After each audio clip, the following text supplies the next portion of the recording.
With everything we've seen so far, the betting market, stock market, the polls, Trump at 0.2 behind Kamala nationally, it's an effective tie.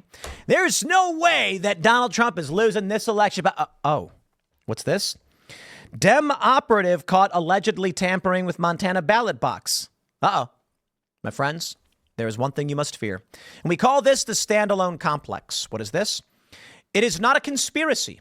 It is when everybody acts in concert towards a certain goal such that it looks as a conspiracy. That is to say that in this election, it may just be that 10,000 Democrats play dirty and Kamala wins. I'll give you an example. Say maybe it's one Democrat tampering with a ballot box for some reason. Maybe he's going to go in there. I don't know what he's doing. But maybe someone else, not this guy, might pop open a ballot box when he thinks nobody's looking. Pull out ballots he thinks are for Trump or who knows what. Maybe they'll go to Republican districts. And what would happen if I'm not going to give I can think of easy ways. But what if somebody went and tampered with a box in such a way that it destroyed the ballots inside? They go to a Trump district and destroy ballots. You see, this one individual isn't part of a conspiracy. But when the media tells him Trump is Hitler, what are they encouraging? Not necessarily political violence. That's the narrative, right? That when Kamala comes out and says Trump is Hitler, when the Atlantic says Trump is speaking like Hitler, Stalin, and Mussolini, they don't need to give instructions. Those are the instructions. A Democrat in a polling location may then look at a ballot and go, it's probably for Trump. But I'm going to say indeterminate. Throw it in the garbage. Unknown. Can't read the handwriting. Here's one for Kamala. What's this one? Drimph? I don't know who that is. Garbage. Camel A. Oh, that's Kamala for sure. You see what I'm saying? Take a look at this story from the Post Millennial. Montana election officials caught a Democratic operative allegedly tampering with a ballot box Sunday. After viewing surveillance footage of the incident, Crystal Cole, the Glacier County election administrator, reported her concerns to the Montana Secretary of State's election unit about the potential tampering, according to an email shared with Fox News Digital. Cole told the Montana Secretary of State's office that she called the Democrat who told her he was just testing the box to see how secure the box was. I was simply trying to break it open because I wanted to know if it could be broken open, not that I wanted to do anything nefarious. Sure. Cole said the Montana Democratic Party did not notify the elections office. They would be sending someone to the ballot box to check how secure it was. So on camera, it looks like he was tampering with it. When do we ever allow one political party to go and do ballot box testing? Yeah, we don't. The secretary's office at the man in the video is Laszlo Gendler, an employee of the Democratic Senatorial Campaign Committee, this cycle, according to the documents from the Federal Election Commission. Poll observers are instructed not to touch the ballot boxes. This individual was attempting to ensure a new ballot box was secured to the wall. Neither the ballot box nor ballots were effective. David Bergstein, a spokesperson for DSCC, told Fox News, their actions were not in accordance with our procedures, and out of an abundance of caution, they will no longer be doing this work moving forward. Why would they want to test to see that the ballot box was secured to a wall? Or are they concerned that someone would be stealing the ballot box or something? Seems odd. The Secretary of State's office told Fox News Digital that the matter has been referred to the Glacier County Sheriff. Videotaped by Fox News Digital documents the individual, apparently Gendler, moving towards the ballot box in Glacier County, Montana, grabbed the box with both hands, relinquished his grip, walked back a few steps before touching the box again. The incident is troubling because it occurred in a state that is seeing one of the tightest Senate races in the country, with Republican Navy SEAL Tim Sheehy challenging John Tester.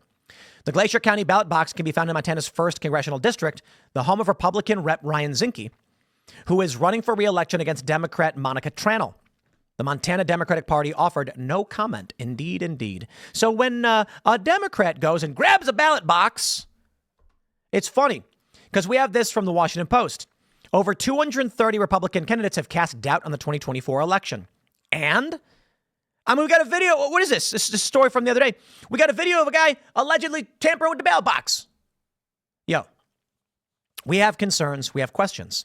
WAPO says nearly half of Republican candidates for Congress or top state offices have used social media to cast doubt on the integrity of the 2024 election, according to a Washington Post analysis, highlighting a pervasive effort within the GOP to undermine public trust in the vote ahead of November 5th.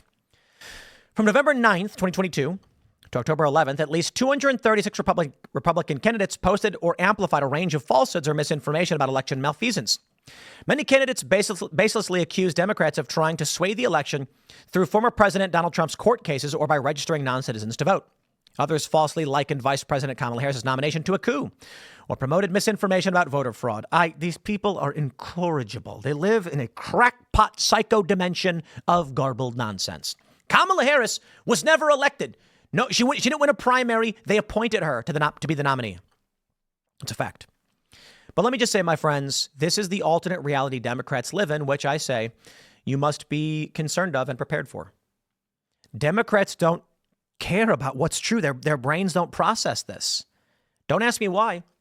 Now, certainly you'll get people like Cenk Uygur saying Republicans think these things are crazy and they don't pay attention. And I'm like, dude, let me just tell you. When you watch old Timcast here, I'm not going to sit here and patter and prop up Republicans either. But the reality is this. The moderates are with the Republican Party right now. That is to say, I can recognize when there are concerns that Democrats have and why I would say that they are valid or not. When someone says Donald Trump is bad for this, that, or otherwise, I might say, you know what, maybe you're right, maybe you're wrong.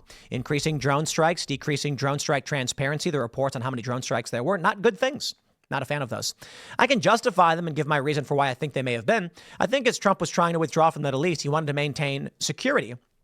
Increasing drone strikes allows us to decrease personnel. That's just my thought on the matter. I'm not saying it's necessarily a good thing. You can criticize it if you'd like. I'm just speculating. I would like to justify why I think it was being done, but still, we don't know. Certainly, there are many Trump supporters that sniff Trump's farts and will give him whatever they want. They'll say whatever they think he wants to hear. But I think Trump is an overall great president. His foreign policy was good. The economy was good. There's a reality to that. Democrats will come out and say, her nomination's not a coup. Why? Who chose her? She wasn't nominated. Nobody cast a vote for Kamala Harris. Nobody donated to Kamala Harris. Well, I mean, certainly at this point they have. I'm saying before she took over at the DNC. People had voted specifically for Joe Biden. That was the primary. And then once he won, he stepped down for whatever reason. Kamala Harris becomes the nominee because delegates chose her and none of the Democrat voters did. That is, I guess you could call it a coup. It's an opinion statement. They're saying many candidates baselessly accuse Democrats of trying to sway the election through court cases. But they literally are baselessly? What do you mean? They created a new law in New York allowing people to sue for criminal sexual assault. 30 years later, I believe, what is it? Trump is the only one who's been sued under the law. There's no evidence. Just a woman who said 30 years ago, Trump did a thing and they went, okay, that proves it. Seriously? We got a bunch of Philip J. Fries in the jury. One of the guys apparently watched Timcast IRL. Apparently not enough because he was like, I guess this proves it. Okay. The joke is from Futurama when they're watching a video on Bigfoot and the narrator goes, in the Northwest, Bigfoot lives, some might say. And then Fry goes, that proves it. Yeah, that's how people responded to the charges against Trump. Or how about the civil litigation where they said that Trump defrauded businesses that are still working with him, want to keep working with him, and who claimed they were never defrauded. And then they say, you're baselessly accused. These people live in a crackpot reality where their brains are jello. Don't you just want to go up to them and scream like, please look with your eyes. But it's intentional. I am under no illusions that Clara Ence Morse, Derek Hawkins, and Carson Terbush don't know this. They're journalists, or perhaps not propagandists. But this means they're looking at the information in the media and they're making determinations and setting a strategy for narrative. There's no way you go online, read all this stuff, and then conclude the wrong thing. That's what I say about David Pakman, right? Shout out, David. There's no way you sit here and you read these things and then come to the inverse conclusion. I don't watch the guy's show that much, but I can give you an example of when one poll came out that was bad for Trump. And he's like, Trump's down in the polls. And I'm like, well, in aggregate, he's winning. But that's the nature of these things. I like to use aggregate polling. And even then, I'll argue whether I think the polls are truly legit. I will try to make those distinctions, and I will try to help you better understand to the best of my abilities. I will also say this. I was right in 2020. What was I right about? Support for Donald Trump was increasing massively. What was I blindsided by? I did not expect ballot harvesting. I didn't see that coming. And that was my ignorance. But that's a recognition I can easily make. Trump gained, what did he jump, like 13 million new votes? He's the first president to gain more votes in his second election and lose a presidential election. I thought, based on the economic factors and the polling and everything we were seeing, it suggested a Trump victory despite Biden being way ahead. That is true in aggregate. We knew that there was a polling bias for Democrats in 2016. What I didn't count on was ballot harvesting. And that really did help put Democrats over the top. And what's the proof? Donald Trump won on election day, but when the mail-in ballots came in, then Joe Biden took the lead. A lot of people say shenanigans, and I say, well, if you expect there to be an election day, then sure. But simply put, I'm tired of it. Democrats live in this crackpot reality. It's not real life. They believe this fake garbage, okay? You've got a guy on camera accused of tampering with a ballot box. Tell me it's baseless. I'll wrap it up there. Smash the like button. Share the show with everyone you know. Follow me on X and Instagram at Timcast. Become a member at Timcast.com. Timcast IRL coming up at 8 p.m. Don't miss it. Thanks for hanging out, and we will see you all then.